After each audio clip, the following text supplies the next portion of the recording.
Hola, ¿qué tal? ¿Cómo están? Luis Raúl Palacios para un nuevo video que me llama mucho la atención por los casos que estoy viendo últimamente, en los últimos meses, como el temor a hacer contacto con nuestros sentimientos, con nuestras emociones, con nuestras sensaciones, los condicionamientos de sensopercepción, las construcciones sensitivas, emocionales que tenemos y que nos programaron, no nos condicionaron, que nos programaron nuestras madres, cómo nos llevan al tema de hoy, que es el control de los impulsos, afectos y emociones y las relaciones objetales. Comenzamos. En los duelos, cuando tenemos una pérdida, pues como dice la palabra, ¿no? Peleamos, nos batimos en duelo con nosotros mismos, con nuestros cercanos, con los extraños, etc. Porque nos duele haber perdido algo. La salud, un ser querido, la posición económica, etcétera, etcétera, etcétera. Todo lo que significa la palabra duelo. Pero también tenemos algo importante.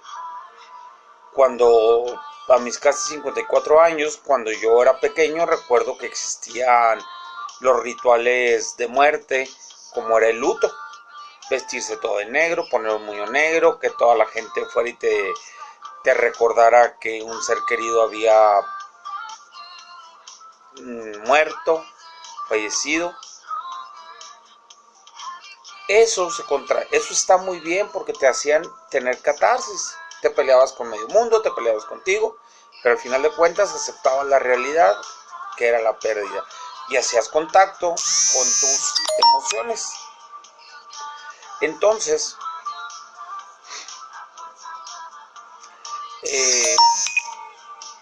perdón por los mensajes que están llegando, me estoy grabando con el teléfono. Entonces les decía, pues simplemente la relación interpersonal y la relación con uno mismo, pues la aprendemos desde el vientre de la madre hasta los 2 primeros días. Entonces es una programación, no es un condicionamiento y no es un aprendizaje en cualquiera de los paradigmas estos, o si lo quieren ver como un condicionamiento o si lo quieren ver como un aprendizaje. El hecho es de que cuando estoy en el vientre de la madre y hasta los 2 primeros años, aprendo a tener una relación conmigo y con los demás. Entonces, si mi madre me transmite su miedo a tener contacto con ella misma, pues simplemente yo voy a tener miedo de tener contacto conmigo mismo. Y en los trastornos de la personalidad, cualquiera que sea, por dependencia, por adicciones, por borderline, por lo que sea, tienen una característica, ¿se acuerdan? Que afectan a los de afuera, pero no se afectan ellos mismos. Que es como un aliento con olor a ajos. No lo sufre la peste, no la sufre el que comió los ajos. La sufren los que están cerca y perciben su olor.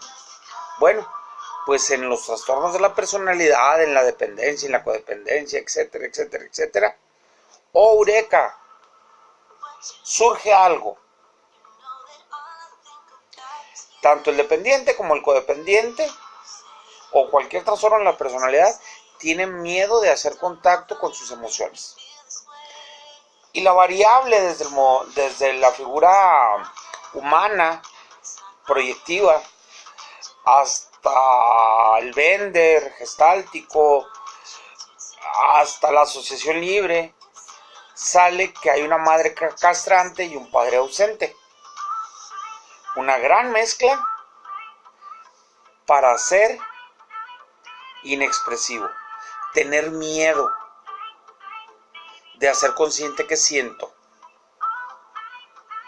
Entonces, ese miedo me hace tener duelos patológicos como tardíos, como desplazados, como sustituidos, etc.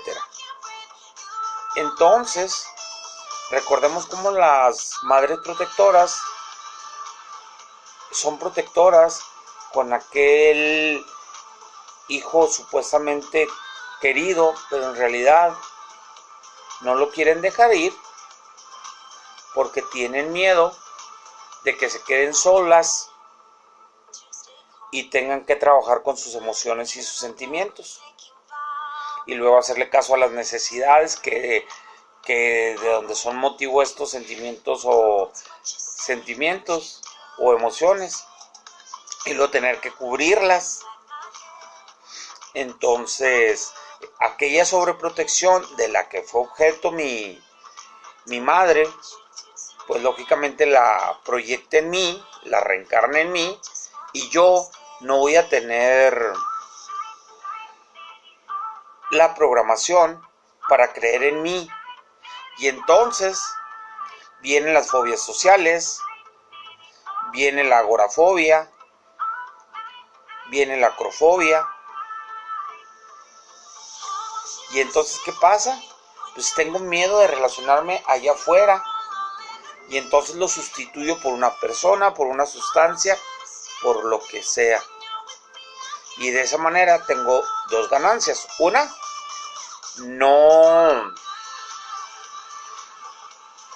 no tengo que hacer consciente mis necesidades o sentimientos o emociones. Y dos, lo anestesio con rituales o técnicas de evasión. Mi hijo lo hago dependiente, y si soy dependiente, le doy un gran valor a lo que sea dependiente, drogas, personas, etcétera, comida, alimentos, no sé. Es interesante, ¿no? Espero que te haya servido para ser consciente si tienes alguna dependencia y tienes que llevarte de manera sana contigo mismo y con los demás. Hasta luego, un saludo.